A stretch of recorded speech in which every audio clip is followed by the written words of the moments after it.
Pues después de esa gran explicación, lo que vimos en las últimas 2 semanas de lo venidero, en versículos 1 a 10 de aquí de capítulo 5, Pablo regresa a su defensa.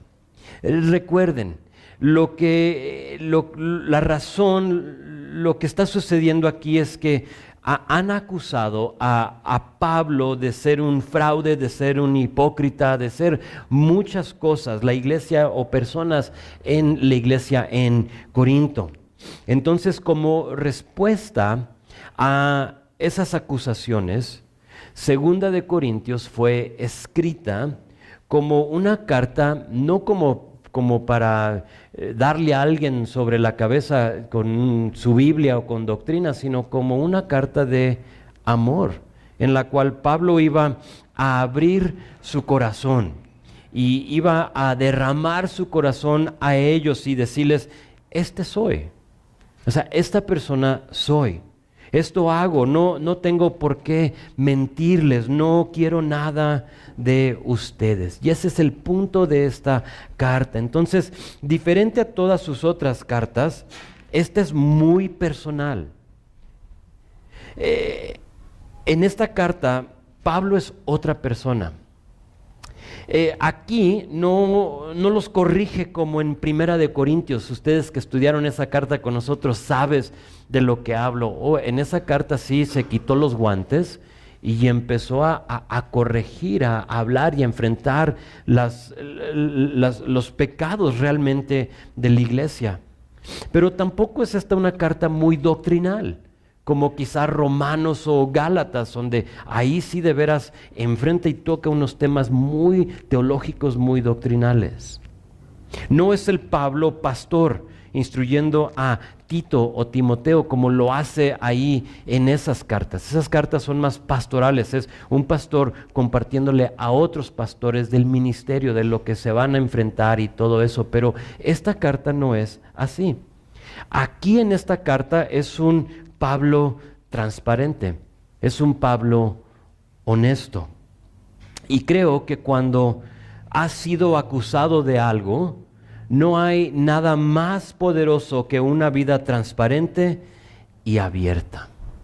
Y aquí Pablo pudo responder de esa manera, porque como lo hemos estado viendo en los primeros 4 o 5 capítulos, él no tenía nada que ocultarles.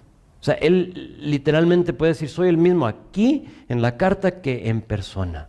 Soy la misma persona en el púlpito que la persona en la casa. Y sabes, una vida piadosa, no perfecta, porque ninguno somos, pero una vida piadosa es una que puede ser escudriñada sin temor. Pueden examinar tu vida y no tienes de qué preocuparte. Pues eso está pasando aquí, esa es la escena. Y ahora con el resto de capítulo 5 y parte de capítulo 6, Pablo aprovecha una vez más para hacer 2 cosas. Una para defenderse y 2 para presentar el evangelio. Hemos visto a través de estos 4 capítulos que hemos estudiado que aprovecha, o sea, cada vez que puede comparte el evangelio y lo ha hecho de diferentes formas. Y otra vez vamos a verlo. Vamos a ver, como dije, este texto en 2 domingos y lo vamos a dividir en 2 partes. Y hoy veremos parte 1 que será de versículo 11 a versículo 18, la primera parte. Entonces, normalmente cuando divides un versículo le pones A y B. Entonces, hoy vamos a ver 2 de Corintios 5, 11 a 18a y le vamos a poner como título a esos versos el mensaje. El mensaje. La próxima semana veremos parte 2 y va a ser el resto de versículo 18, la segunda parte hasta capítulo 6, versículo 13. Ya ese mensaje le vamos a poner como título la responsabilidad. Entonces, por ahí vamos a ver un mensaje, pero también vamos a ver una responsabilidad y vamos a unir esas 2 cosas para ver el mensaje titulado Mensajeros de una gran salvación. Entonces Pablo deja atrás la idea de ser de un nuevo cuerpo, recuerdas, de un nuevo hogar donde vamos a estar presente con el Señor, de esa recompensa celestial que vimos la semana pasada, y ahora se dirige una vez más a esa defensa de Él mismo. Ahora, para adelantarles un poquito, había aquellos, lo que vamos a leer para que no digas ¿y de qué está hablando? Había aquellos en la iglesia en Corinto que se fijaban en lo externo o en lo opulento para determinar si un ministerio o un ministro era bueno. Y había aquellos que pensaban, y a lo mejor tú has formado parte de algo así, de que pensaban, pues si hay lana tiene que haber unción. Sí, o sea, si vemos que hay feria ahí, tiene que haber unción. Si hay billete, hay verdad. Mientras que Pablo lo veían a él humilde y sencillo, jorobado, quizás narizón, con sus ojos lagañosos, pensamos que a lo mejor padecía de algo con su vista. Sabemos que padecía, él nos dice, pero lo veían así, lo veían como una persona humilde y sencillo y decían, pues a lo mejor como que no hay mucha verdad o unción en ese hombre. Y había gente que se iba mejor a lo opulento, a lo que, wow, mira cómo hablan y lo que tienen y cómo se visten y todo lo demás.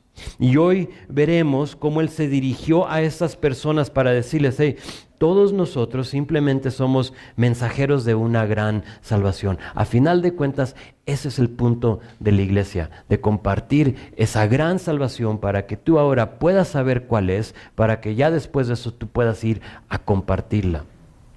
Ese es el punto, por eso estamos aquí. Y lo que ustedes ven por fuera, diría Pablo, no es siempre lo que está pasando adentro de la persona. Entonces aguas. Y ese es parte del punto aquí. Entonces dirijan su atención a versículo 11. Dice así, conociendo pues el temor del Señor, persuadimos a los hombres, pero a Dios le es manifiesto lo que somos, y espero que también lo sea a vuestras conciencias. Paramos ahí para ver que Pablo menciona el temor del Señor. Si recuerdan, vimos la semana pasada el trono blanco. ¿Recuerdan el trono blanco? Si dices, es que no estuve, te animo a que lo busques quizá en lo que lo tenemos grabado para que te des cuenta de eso, pero en este trono blanco va a haber el incrédulo delante de él, presentándose parado de este trono, ¿para qué? No para recibir una recompensa, sino que para recibir su condena. Y por eso es que empieza conociendo pues el temor del Señor. ¿Cuál temor? Es de que algunos van a estar delante de Dios de esa manera. Dice Pablo, ya que les he dicho lo que le espera al incrédulo, ahora sí entienden por qué nosotros persuadimos a los hombres. Usa esa palabra persuadir, que significa ganar el favor de alguien para que confíen en algo. Eso es lo que, cuando tú estás tratando de persuadir a alguien, eso es lo que estás haciendo, ganarle el favor, para que tú le puedas convencer en algo, para que confíen en algo, lo que tú le estás compartiendo. Y Pablo les dice, por eso existimos, estamos aquí para convencer, para inducir al que no cree, para que algún día crea. Ese es el punto, por eso él hacía lo que hacía, por eso es que él sufría lo que sufría, para poder compartir esas buenas nuevas a todos aquellos que no sabían. Ahora, Dios sabía que ese era su corazón, pero a los que les escribe no lo creían. De nuevo, esa defensa que él está haciendo, y aquí vemos en este versículo cómo es que se está defendiendo, se está presentando delante de ellos. Ellos creían que Pablo tenía segundos motivos, creían que Pablo tenía otras intenciones diferentes a las que él decía, y aquí les dice, Dios sabe, y espero que algún día ustedes también lo lleguen a saber. Imagínate lo que ha de sentir una persona cuando no tienes nada que ocultar, no tienes otras intenciones, pero te están acusando exactamente de eso. Y eso es lo que Pablo está recibiendo aquí de esta iglesia en Corinto. Sigue en verso 12, fíjate, no nos recomendamos pues otra vez a vosotros, sino os damos ocasión de gloriaros por nosotros, para que tengáis con qué responder a los que se glorian en las apariencias y no en el corazón. Dice, no nos jactamos de uno mismo, sino que al contrario, deseamos que ustedes, la iglesia que yo fundé, básicamente está diciendo Pablo, ¿por qué él fundó la iglesia allá en Corinto? Dice, yo quiero mejor y deseo que ustedes sean orgullosos de nosotros, porque hay algunos que se nos están yendo aquí de la iglesia y están siguiendo las apariencias. O sea, había algunos que estaban aquí con nosotros, pero por todo lo que estaba sucediendo, Primera de Corintios, la puedes leer, se nos están yendo, se han desilusionado de la iglesia y mejor se han ido y están siguiendo a las apariencias. En Corinto, como quizás hoy en día o a lo mejor en nuestra ciudad, había aquellos que tenían esos ministerios basados en lo externo y no tanto en lo interno.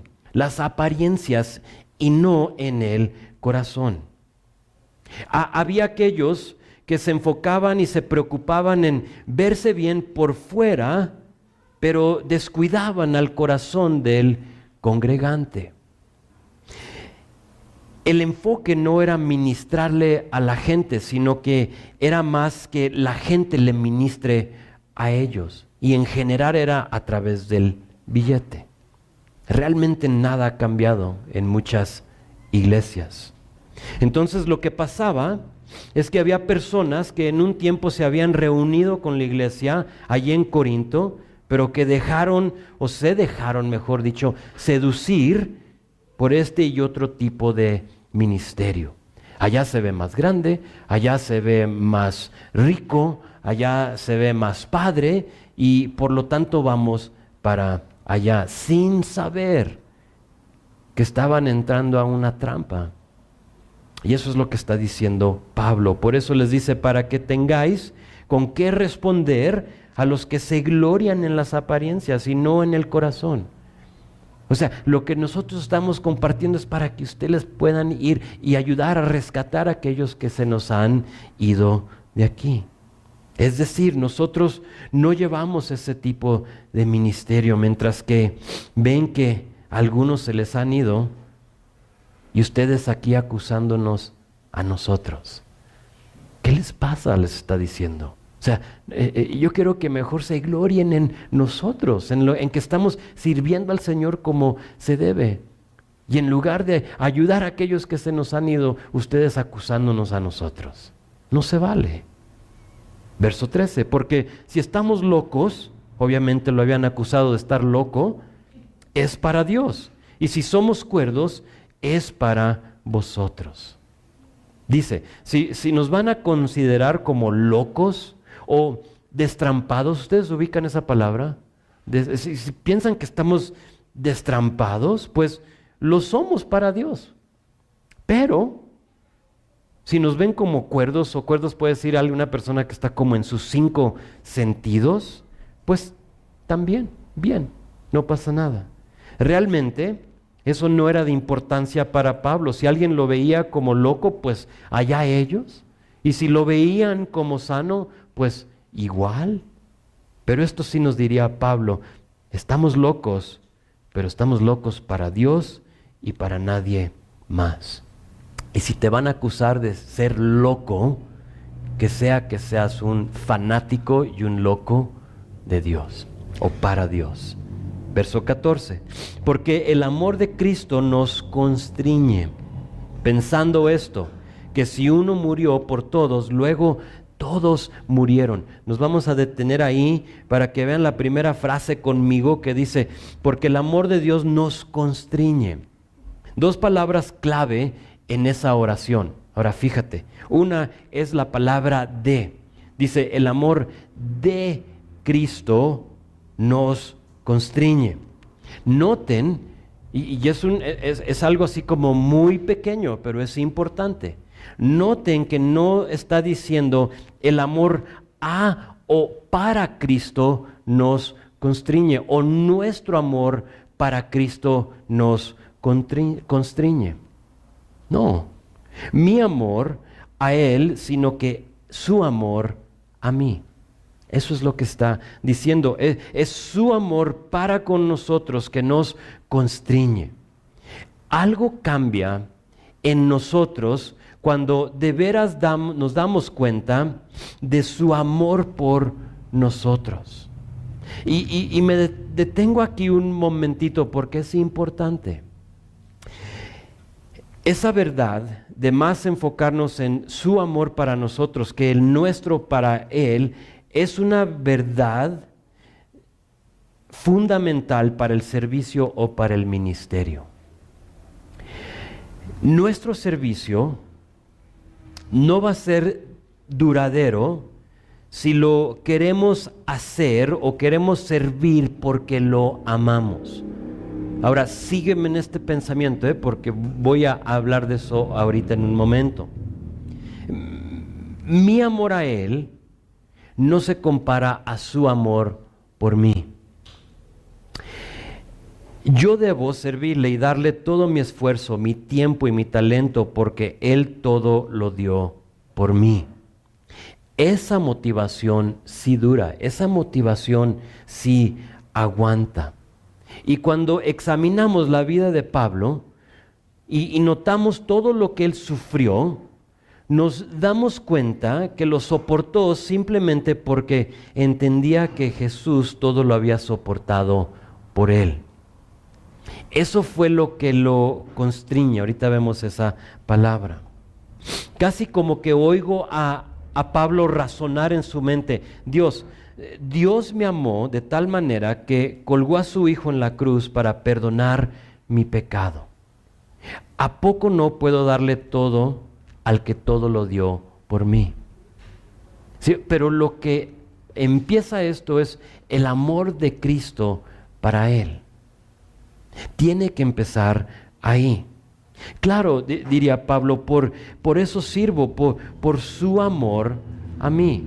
Ahora, sé que requiere que lo amemos y que le agradezcamos para servirle, pero eso no es suficiente. Es su amor que me constriñe, diría Pablo. Ahora usa esa palabra constriñe, que simplemente significa controla o domina, impulsa o motiva. Ese es el significado de esta palabra. Entonces dice, es su amor que me impulsa o que me motiva a servirle. Y no sé qué te motiva a ti, pero espero que sea eso. Es una línea, sí sé, muy delgada en tu amor a Él. O sea, lo hacemos porque le amamos, pero realmente todo a la raíz tiene que ser su amor por nosotros. Porque cuando tú te das cuenta de lo que Dios hizo por ti, eso te lleva y te inspira a querer servirle. O sea, ¿qué más? Me constriñe. Dice, me controla, me domina el amor que Él tiene para mí. Y por lo tanto, le sirvo. Ahora, dice, sabiendo que si uno murió por todos, luego todos murieron. Ahora, que no te confunda la frase, luego todos murieron. Todos murieron, pero no está diciendo que así porque Él murió por todos, que ya también todos murieron. Sabemos que eso no es congruente con el Evangelio, con los Evangelios, porque sabemos que Él da vida. O sea, Él murió, pero para darnos vida. Entonces, cuando dice aquí que todos murieron, no está hablando de una muerte física, sino que morimos al pecado, al viejo hombre. Porque Él murió, ahora nosotros morimos al viejo hombre. Pablo él mismo lo explica mejor que lo que yo pueda en Romanos capítulo 6. Lo puedes anotar ahí, yo te lo voy a leer, dice así. Romanos 6, versículo 1 dice, porque somos sepultados juntamente con Él para muerte por el bautismo. O sea, nos está explicando lo que significa el bautismo. A fin de que como Cristo resucitó de los muertos por la gloria del Padre, así también nosotros andemos en vida nueva. Porque si fuimos plantados juntamente con Él en la semejanza de su muerte, así también seremos en la de su resurrección. Y luego dice en verso 6, sabiendo esto que nuestro viejo hombre fue crucificado juntamente con Él. Entonces ahí te explica de que no está hablando de una muerte física, sino que cuando tú aceptas al Señor y Él acepta su muerte, a la misma vez tú también moriste, pero moriste a quien eras en un tiempo, a la persona que en un tiempo se rebelaba contra el Señor y pecaba habitualmente porque le encantaba el pecado. Nos queda muy claro que hemos muerto, pero muertos a quien éramos anteriormente. Entonces, en nuestro texto dice que Jesús murió y a la vez morimos nosotros mismos, y ese mensaje lo motivaba. Eso es lo que me constriñe, dice Pablo. El que morimos, Él murió y nosotros morimos también, y luego sigue con ese pensamiento en versículo 14. Dice, 15, discúlpame, vamos a leer los dos para darle el contexto. Dice, el amor de Cristo nos constriñe, pensando esto, que si uno murió por todos, luego todos murieron, y por todos murió, para que los que viven ya no vivan para sí, sino para aquel que murió y resucitó por ellos.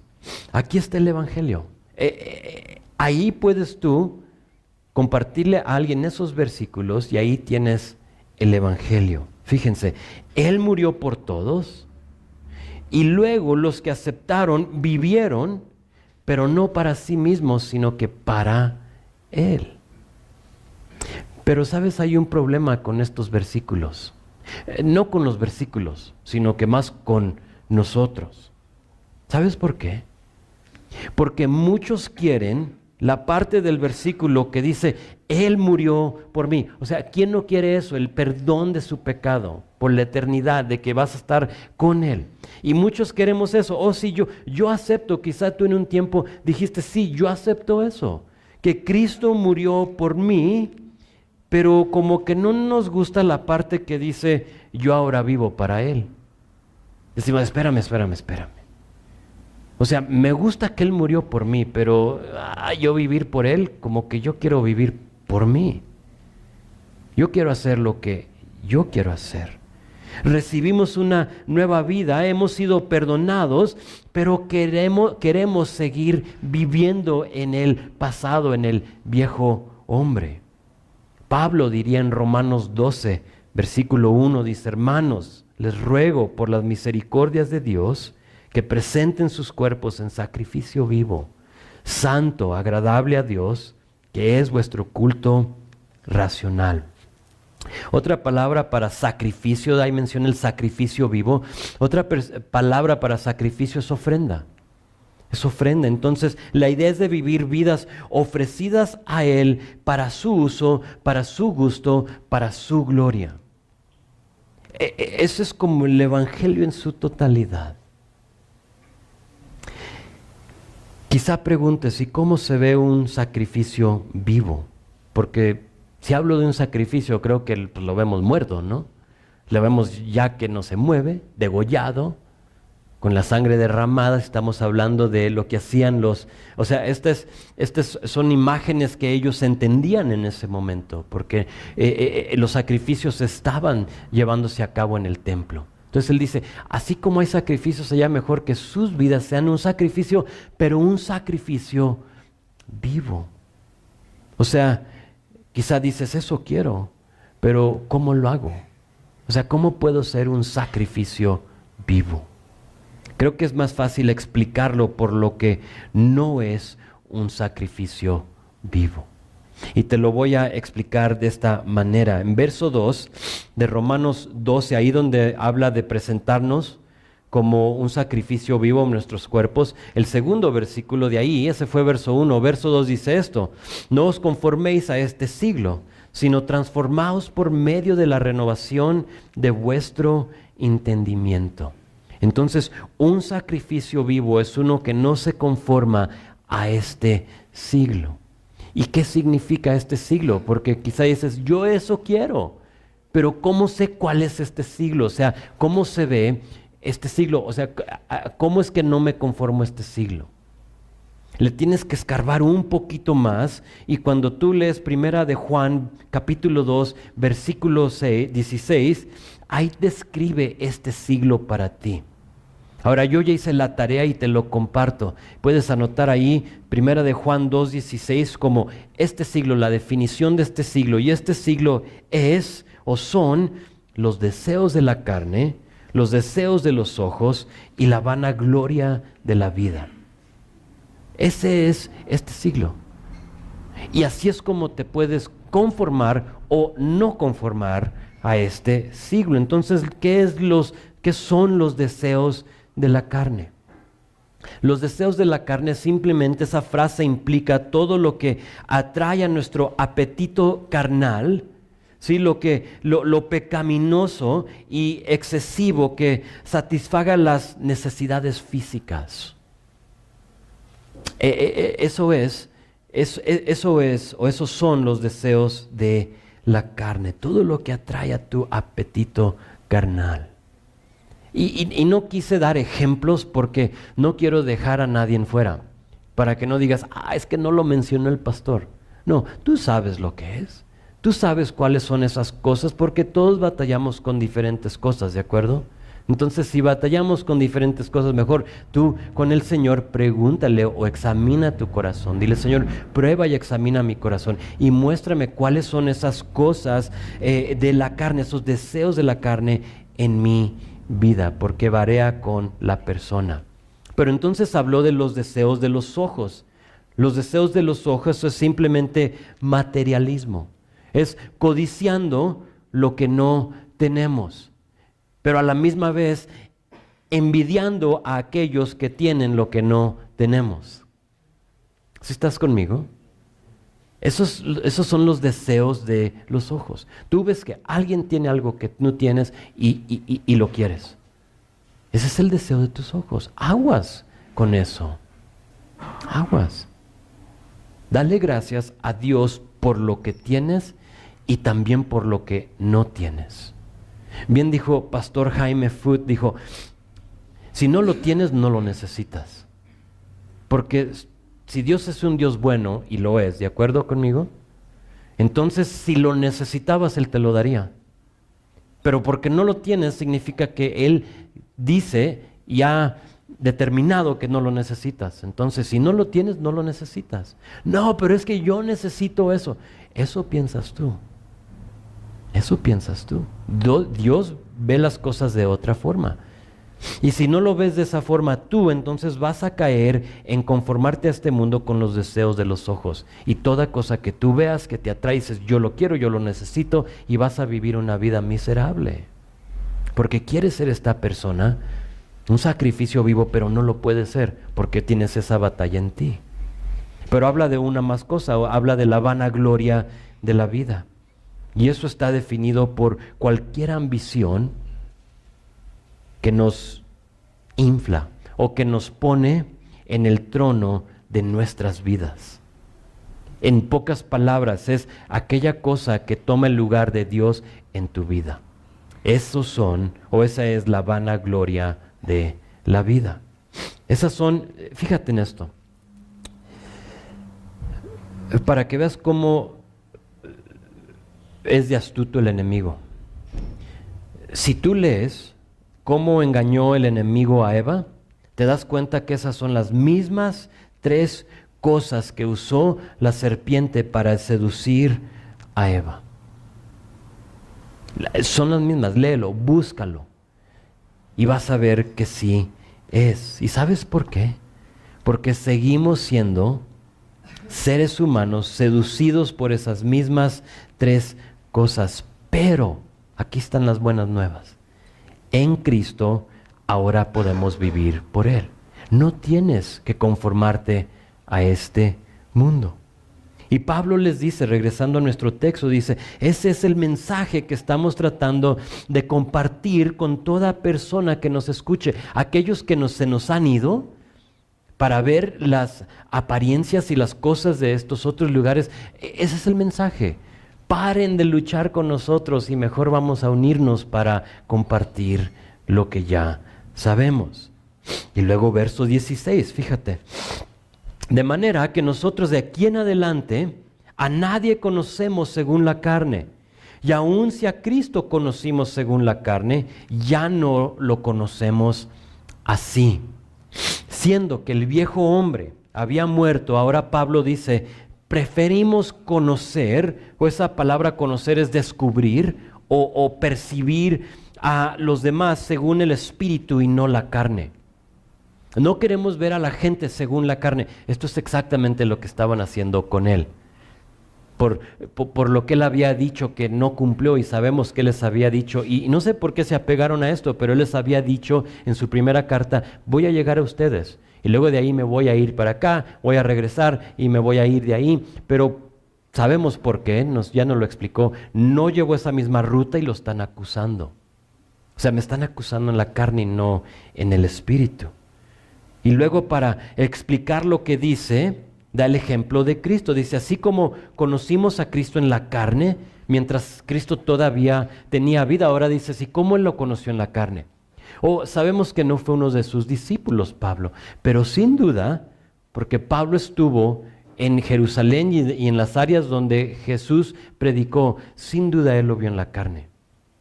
Sin duda, él a lo mejor pasaba por el templo en la sinagoga y lo veía y sabemos que lo odiaba lo suficiente que empezó hasta a perseguir a sus discípulos. Y sin duda él puede decirlo, así como lo conocimos a él en la carne, ahora no lo conocemos así. Siendo que Cristo ya no está en la carne, ahora lo conocemos a través del Espíritu. Y eso es lo que está diciendo, lo que está tratando de transmitir aquí es que todo creyente tiene dos lados. El que era antes, ¿sí? En la carne se puede decir, y el quien es hoy, el creyente que está caminando en el Espíritu. Eso me da a entender que debe de haber una diferencia entre quién eras y quién eres. ¿Lo hay? ¿Hay diferencia en quién eras y quién eres? ¿Sabes? Seguido hablo con ustedes y me encanta escuchar los testimonios que me han contado de esa ocasión, ya sea en el trabajo o donde vives con un vecino, donde otras personas percibieron, otras personas discernieron ese cambio en tu vida. Me encanta. Tú sabes, en un tiempo eras iracundo y desenfrenado y a lo mejor le seguías la corriente a esas personas, pero ahora ya eres menos iracundo. Todavía explotamos de vez en cuando, pero menos iracundo y somos un poco menos descontrolados que antes. Y las personas que te ven, que te conocen bien, dicen, achis, ¿qué onda contigo? Y eso es eso que notan, que en un tiempo eras una persona totalmente en la carne, pero ahora ya no te conocen así, ahora ya te conocen ¿en qué? En el Espíritu. Y se está manifestando el Espíritu a través de tu vida. Ahora, no que somos perfectos, pero ha habido un cambio, algo ha sucedido en nuestras vidas y es notable para aquellos con quien compartimos la vida. Pablo aquí está aprovechando la oportunidad para defenderse, pero también para hablar de los que se enfocaban en las apariencias. Se defiende porque a él lo juzgaban en la carne, lo que veían, y no en el Espíritu. Lo habían acusado de estas cosas sin ver quién era él en el Espíritu. O sea, ya no, ¿por qué me están conociendo así? Mejor conózcanme en el Espíritu. Pero también hablaba de estos falsos maestros, en aquellos los que se validaban por su apariencia, pero no se fijaban en la parte espiritual de sus vidas. Todo se veía bonito por fuera, pero por dentro estaba el problema.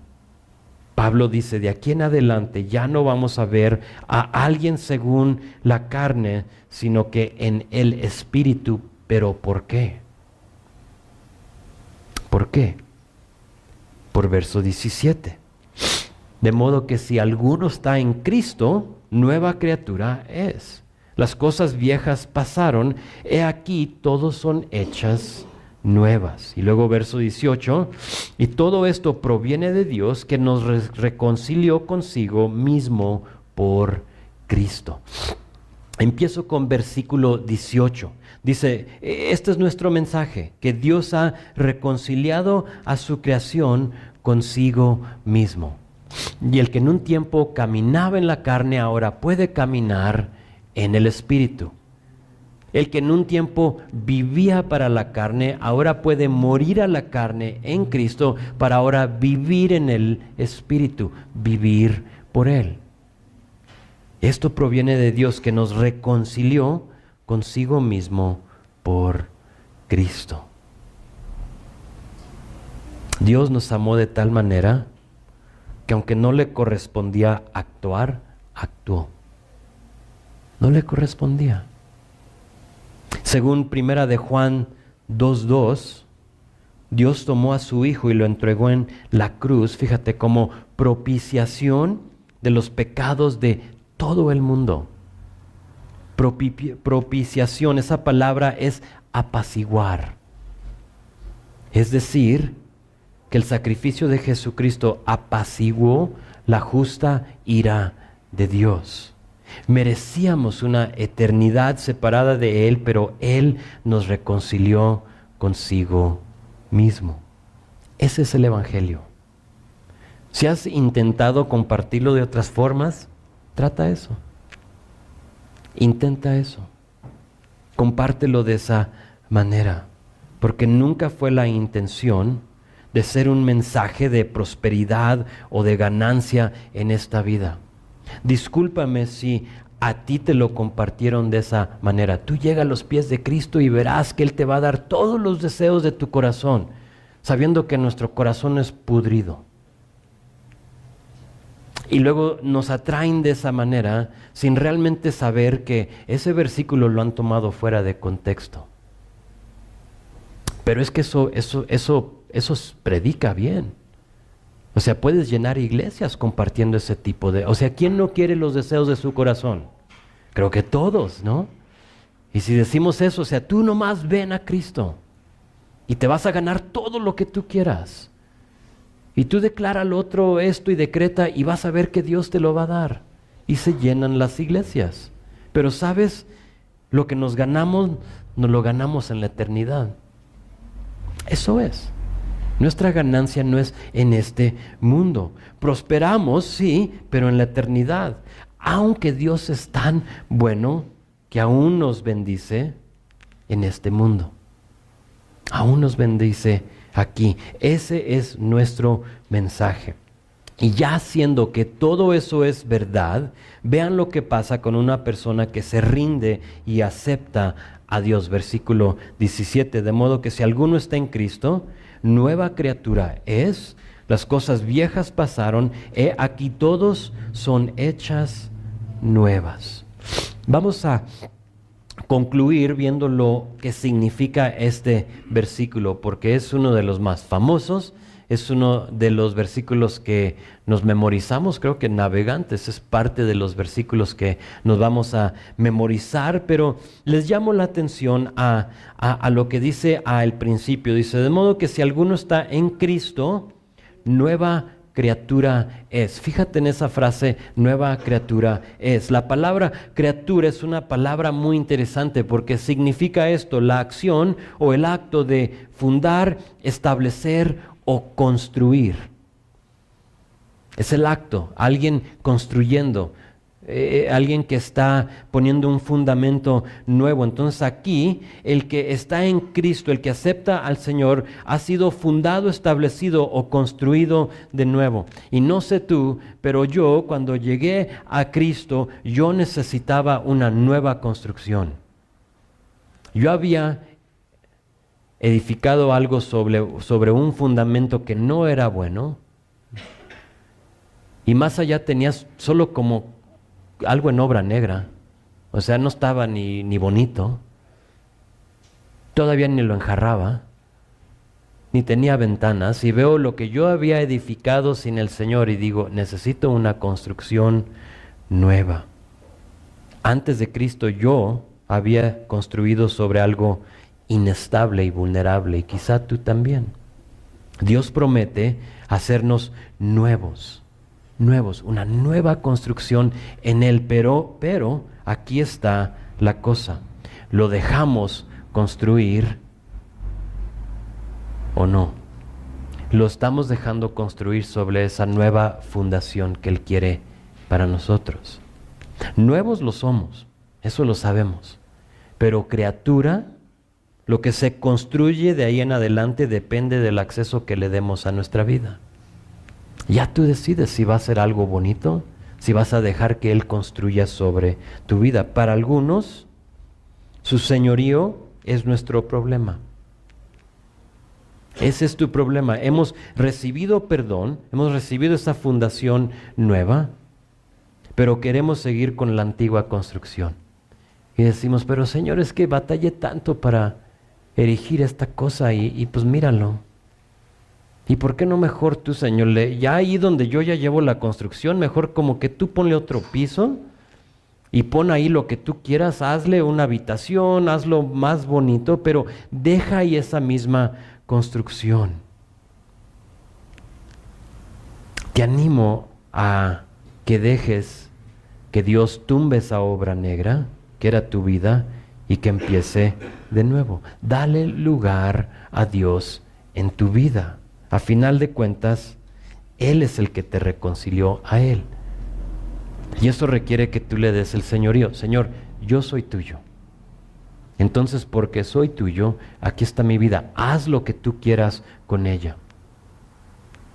Y eso es un paso muy difícil para muchos. No quieren.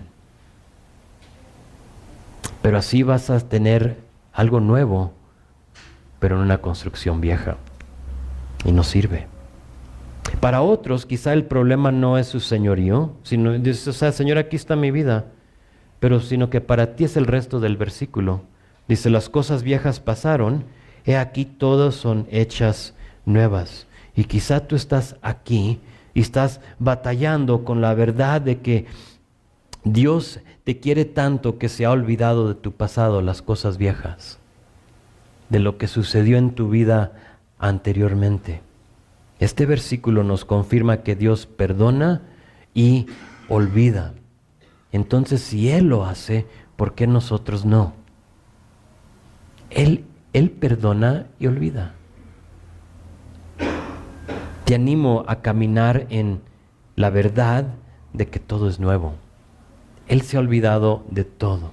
Y quizá hay algo en tu pasado que se lo has confesado. O sea, Señor, esto es. Pero te sigue condenando. O sea, te tiene atrapado. Y no sé, a lo mejor no es para nadie, pero si alguien está batallando con eso, pero quiere cambiar, tienes que saber y identificar, la fuente de eso que te atormenta. Y esa fuente no es Dios. Dios no te condena. Romanos 8:1, apúntalo, léelo después.